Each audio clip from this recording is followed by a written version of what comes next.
Painting the ship double sides and repairing the paintwork of the captain's cabin.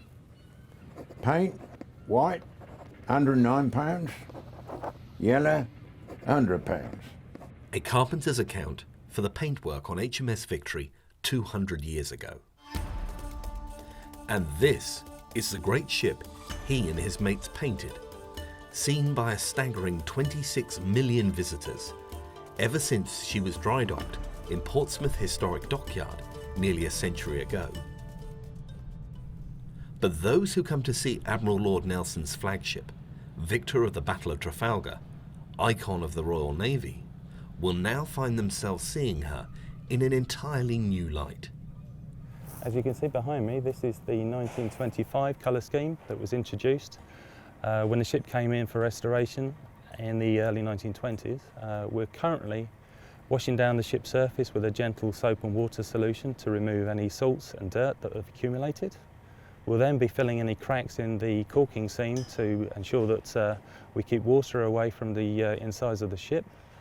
And then we'll be repainting it with a single coat solution which should hopefully last a couple of years. And as you can see behind me now, this is the new ship's colour, and the whole ship will be painted in this much more muted colour scheme. One part that I particularly like is the new gunport colour, which is very fiery, and I can imagine would put the fear of God into people that saw when those gunports were opened. So the colour has drifted over time into this mustardy orangey colour that we've seen really since the mid-1990s. We've been using the shade. So we've been fairly confident for some time now that Victory had been painted the wrong colour. We just weren't very sure what the correct colour was.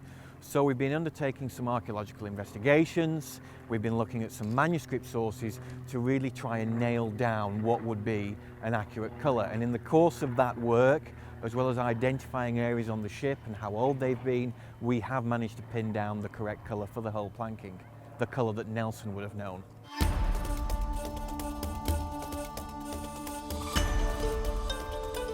Sourcing the exact colour Nelson would have known required expert help. The National Museum turned to a team far away from Portsmouth, far away indeed from the sea itself, to find Victory's true 1805 colour, working from minute paint samples taken from the ship and carefully dated.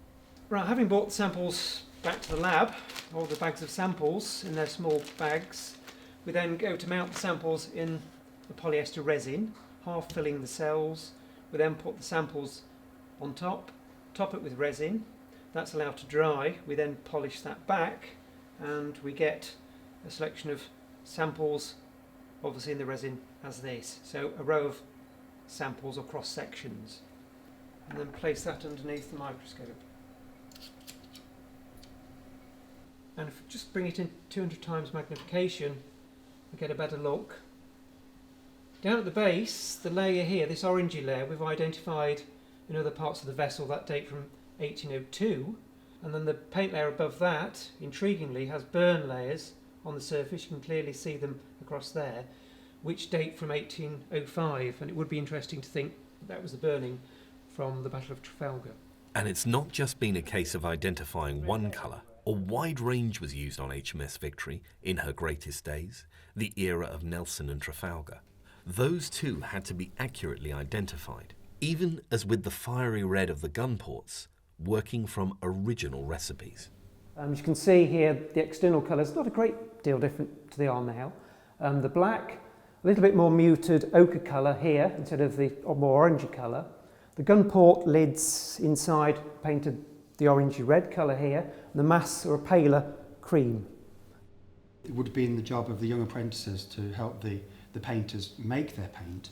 You start off by a linseed oil base. In this case it's just a raw linseed oil, and into that we grind the pigment. Now it's the metal component in the pigment, in this case it's red lead, that helps the linseed oil to polymerise or to dry. You grind it into a paste in the oil, and then to that they would then add whiting, which is basic calcium carbonate. Now whiting has no colour properties when it's in the oil, so basically it makes the paint go further, but it doesn't change the colour, it goes translucent. That makes a very thick paste which is then thinned down by adding a turpentine base, or it could be a white spirit base these days. They use natural turpentine. The paint would be mixed to this paste and stored in leather bags, and then on site it would be diluted further so they could apply it to the painted surfaces. The size of the task would be enough to make even the most determined DIY enthusiast quail, especially as the work of painting Victory has been done by a very small team. It's a challenge. Nice job. It's something we've not done before. I've done the heritage work and projects, but I've never done nothing this big. Learning curve, yeah, more than anything. And obviously, as you can see, the amount of caulking that's had to take place on there, it's just, that's thrown us a little bit, how much we've had to put into that. But other than that, no, it's nice, because it's nice once you see it all block up and you can see the actual finished product of it all, it looks a lot better. Do you ever think of the guys who did this before you over the years? Oh yeah, I would have liked to have that job. Painting that by hand, brush, lean over the edge on a bit of rope, and then no cherry pickers today, no excess. It was all ropes and hold on. Dave, I don't think I could have actually done it if I had to do it back in the olden days, not at all. No, we would have done it. No, I couldn't have handled Health that. and safety. Victory's fresh paint brings her to life again in the colours Nelson's captains and crews would have seen at Trafalgar. But, as with all change, some have jibbed at her new, true look. This quizzical comment appeared in a national newspaper. Do these interfering experts not realise what harm they have done? How many models of HMS Victory have pride of place in homes around the world? All will have to be repainted, because if the colours are wrong, it's not a replica scaled model anymore, but a ruddy toy.